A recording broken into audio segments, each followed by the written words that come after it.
Hello students, সামনেই তোমাদের second summative evaluation, তারপরেই টেস্ট এবং মাধ্যমিক 2026। তাই ম্যাথমেটিক্সের জ্যামিতি পোর্শন থেকে যে 2 নম্বরের 3টি প্রশ্ন তোমাদের সলভ করতে হচ্ছে, সেই 3টি প্রশ্নের জন্যই আজকে তোমাদের বৃত্তের স্পর্শক সংক্রান্ত উপাত্ত চ্যাপ্টার থেকে একটা কমন তোমাদের দিয়ে দেবো, যেটা তোমরা অবশ্যই পরীক্ষাতে কমন পাবেই, এটুকু গ্যারান্টি আমি তোমাদের দিচ্ছি। চলো দেরি না করে তোমরা আজকে প্রশ্নবিচিত্রা 2026-এর ভলিউম 2টা খোলো। পেজ নম্বর পেজ নম্বর হচ্ছে 653। এখান থেকে তোমাদের কি করব, 2 নম্বরের মাত্র 4টি প্রশ্ন সলভ করে দেবো। এই 4টি থেকে একটা কমন পাবেই পাবে। চলো দেরি না করে ভিডিওটা দেখে নিই। দেখতে পাচ্ছ সংক্ষিপ্ত উত্তরভিত্তিক প্রশ্ন মান হচ্ছে 2। এখানে মাধ্যমিক 20 সালে যে কোশ্চেনটা এসেছিলো দেখে নাও। দুটি বৃত্তের ব্যাসার্ধের দৈর্ঘ্য 8 সেমি ও 3 সেমি, তাদের কেন্দ্রদ্বয়ের মধ্যে দূরত্ব 13 সেমি। বৃত্ত দুটির সরল সাধারণ স্পর্শকের দৈর্ঘ্য কত হিসাব করতে বলেছে। প্রথমে তোমরা ছবিটা আঁকছো, দেখতে পাচ্ছ একেন্দ্রীয় বৃত্ত এবং বিকেন্দ্রীয় বৃত্ত। দেখো একটার ব্যাসার্ধ হচ্ছে 3 সেমি আর একটার ব্যাসার্ধ হচ্ছে 8 সেমি। এদের মধ্যে কেন্দ্রদ্বয়ের মধ্যে দূরত্ব 13 সেমি দেওয়া আছে। এদের সরল সাধারণ স্পর্শক সি এঁকেছি, তাই প্রথমে লিখেছি সি সরল সাধারণ স্পর্শক। সি বিন্দু দিয়ে এবি সরলরেখা সমান্তরাল একটা সিডি সরলরেখা আঁকলাম। এবার দেখো এবির সঙ্গে সিডিটা সমান্তরাল এবং বিসির সঙ্গে এইটা সমান্তরাল বা এডিটা সমান্তরাল। তাহলে এটা যদি এটার সঙ্গে এটা সমান্তরাল, এটার সঙ্গে যদি এটা সমান্তরাল হয়, তাহলে কি হবে, এ বি সি ডি একটা হচ্ছে সামন্ত্রিক প্রমাণিত হলো, যার এবি বাহুর সঙ্গে সিডি বাহুটা সমান, অর্থাৎ সিডি বাহুর দৈর্ঘ্য 13 সেমি লিখে দিচ্ছি। আবার এডিটা বিসির সঙ্গে সমান, যেহেতু বিসিটা 3, তাহলে এডিটাও 3 সেমি লিখে নিলাম। তাহলে পড়ে থাকছে কোনটা, ডিটা। তাহলে ডিটা কত হবে, এইটা ছিল 8, তাহলে ডিটা হবে 8 থেকে 3 বাদ দিলে ডিটা 5 সেমি বেরিয়ে গেল। দেখো ডি সমান 5 সেমি লিখে দিয়েছি। এবার সি স্পর্শক এবং এই হচ্ছে স্পর্শবিন্দুগামী ব্যাসার্ধ, তাহলে কি লিখতে পারি, ডি লম্ব ইসি। এবার সমকোণী সিডি ত্রিভুজ, একবার ছবিটার দিকে তাকিয়ে নাও। সমকোণী যে সিডি ত্রিভুজটা হয়েছে, যার অতিভুজ হচ্ছে 13, এটাকে আমি যদি লম্ব বলি, এটা লম্ব, তাহলে আমার ভূমিটা দরকার সি। তাহলে সি সমান কত লিখব, √13² - 5² অর্থাৎ √169 - 25, পেয়ে গেলাম কত, √144 অর্থাৎ 12 সেমি। তাহলে সরল সাধারণ স্পর্শকের দৈর্ঘ্য কত এসে গেল, 12 সেমি। চলো নেক্সট কোয়েশ্চেনটা দেখে নেবো। দেখো এখানে আমি তোমাদের সবগুলো সলভ করে দিচ্ছি না, যেগুলো তোমাদের পরীক্ষায় আসবে সেগুলোই সলভ করে দিচ্ছি। যদি এর মধ্যে কোনোটা সমস্যা হয়ে থাকে অবশ্যই কমেন্ট সেকশনে জানিও। এরপর চলে যাবো আমরা টাইপ 3 যে কোশ্চেনটা দিয়েছে, ও কেন্দ্রীয় বৃত্তের ব্যাসার্ধের দৈর্ঘ্য 6 সেমি, ও থেকে 10 সেমি দূরত্বে অবস্থিত পি বিন্দু থেকে অঙ্কিত পিটি স্পর্শক হলে পিটি এর দৈর্ঘ্য চেয়েছে। দেখো প্রথমে তোমরা ছবিটা এঁকেছো, এখানে পিটি হচ্ছে স্পর্শক এবং ওটি যেটা হচ্ছে স্পর্শবিন্দুগামী একটা ব্যাসার্ধ, তাহলে নিশ্চয়ই ওটিটা পিটির ওপর লম্ব, তাই লিখেছি ওটি লম্ব পিটি।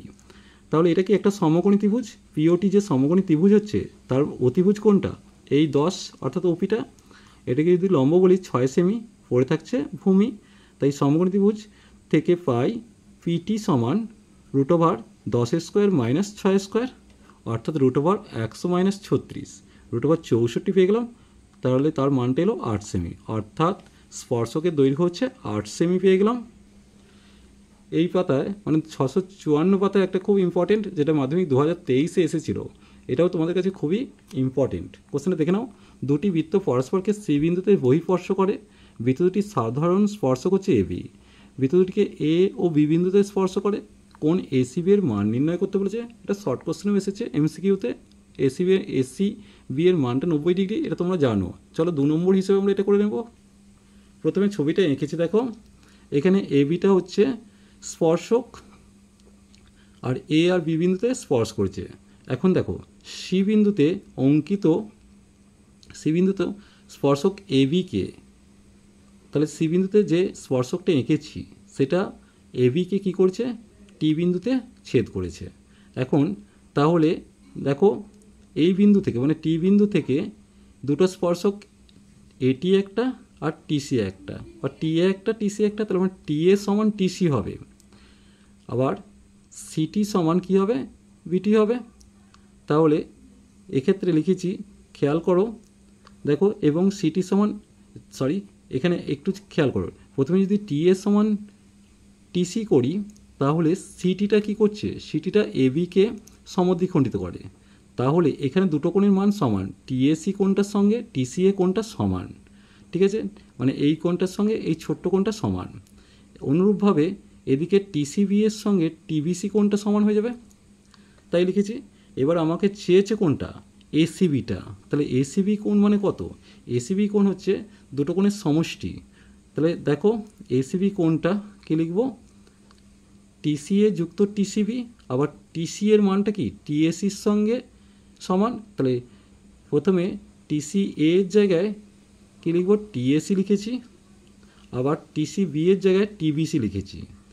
এবার দেখো এক্ষেত্রে কি হচ্ছে, তোমার এই দুটো কোণের সমষ্টি কত হবে, দেখো টোটাল 4টে কোণের সমষ্টি হচ্ছে 180 ডিগ্রি, তো কিন্তু আমি এই দুটো কোণ চাইছি, তাহলে 180-র অর্ধেক করে দেবো, তাহলে পেয়ে যাচ্ছি কত, 90 ডিগ্রি। দেখো এখানে মাধ্যমিক 2025-এ যে কোশ্চেনটা এসেছিল, ও কেন্দ্রীয় বৃত্তের একটি বহিস্থ বিন্দু পি থেকে পিএস ও পিটি দুটি স্পর্শক টানা হলো। কিউএস বৃত্তের একটি জ্যা যেটি পিটি এর সমান্তরাল। এসপিটির মানটা দিয়েছে 80 ডিগ্রি, আর কিউএসটির মানটা কত সেটা চেয়েছে। চলো দেখে নেব। প্রথমে ছবিটা আঁকো। যেহেতু দেখো ছবিটা দেখে এঁকেছি কি, পি বিন্দু থেকে দুটো স্পর্শক পিএস আর পিটি, আর এখানে কি হচ্ছে, কিউএসটা পিটির সঙ্গে সমান্তরাল দেওয়া আছে। তাহলে আমাকে কিউএসটি এর এই কোণটার মানটা চেয়েছে। ছবিতে বুঝতে পেরেছ? এবার খেয়াল করো, দেখো যেহেতু পি বিন্দু থেকে দুটো স্পর্শক পিএস আর পিটি, তো তাহলে পিএস সমান পিটি আমি বলতেই পারি। তাহলে পিএস আর পিটি যদি সমান হয় তাহলে পিটিএস কোণ আর পিএসটি কোণ দুটোই সমান হবে, তাই লিখেছি পিএসটি সমান পিটিএস সমান কত লিখবো, 180 ডিগ্রি থেকে 80 ডিগ্রি বাদ দিয়ে তাকে দুভাগ করে দেবো। তাহলে 180 ডিগ্রি থেকে 80 ডিগ্রি বাদ দিলাম, তাকে দুভাগ করলাম, তাহলে 100 ডিগ্রিকে দুভাগ করলাম অর্থাৎ 50 ডিগ্রি। তাহলে এইটুকু কোণটার মান পেয়ে গেলাম 50 ডিগ্রি। আবার খেয়াল করো, কিউএস এর সঙ্গে পিটিটা সমান্তরাল, আর ছেদক কোণটা এসটি, ঠিক আছে, সরি ছেদক কিন্তু এসপি করবে, ভুল করছি। তাহলে কিউএস সমান্তরাল পিটি আর এসপিটা হচ্ছে ছেদক। তাহলে এই কোণটা কিউএসপি কোণটা আর এসপিটি কোণ দুটো কোণের সমষ্টি কিন্তু 180 ডিগ্রি। তাহলে আমি কিউএসপিটা কী করবো, কিউএসপিটা বের করতে গেলে 180 ডিগ্রি থেকে এই 80 ডিগ্রি বাদ দেবো। তাই লিখেছি কিউএসপি সমান হচ্ছে 180 ডিগ্রি মাইনাস 80 ডিগ্রি, মানে 100 ডিগ্রি বেরিয়ে গেল। তাহলে কিউএসপিটা 100 ডিগ্রি বেরোলো, যার মধ্যে এটা আবার 50 আছে, তাহলে পড়ে থাকবে আমার এটা। তাহলে কিউএসটিটা কত হবে, 100 ডিগ্রি থেকে 50 ডিগ্রি বাদ দেবো, পড়ে থাকবে কত, 50 ডিগ্রি। তাই কিউএসটির মানটা এসে যাচ্ছে 50 ডিগ্রি। চলো আজ এই পর্যন্তই। এরপর সদৃশ্য চ্যাপ্টার যে 2 নম্বরের সংক্ষিপ্ত প্রশ্নগুলো তোমাদের পরীক্ষাতে আসতে পারে সেগুলো নিয়ে একটা ভিডিও বানাবো। আজ এই পর্যন্তই। ভিডিওটি ভালো লাগলে লাইক শেয়ার ও কমেন্ট করো, পারলে চ্যানেলটিকে সাবস্ক্রাইব করে নিও। চলো টাটা, বাবাই।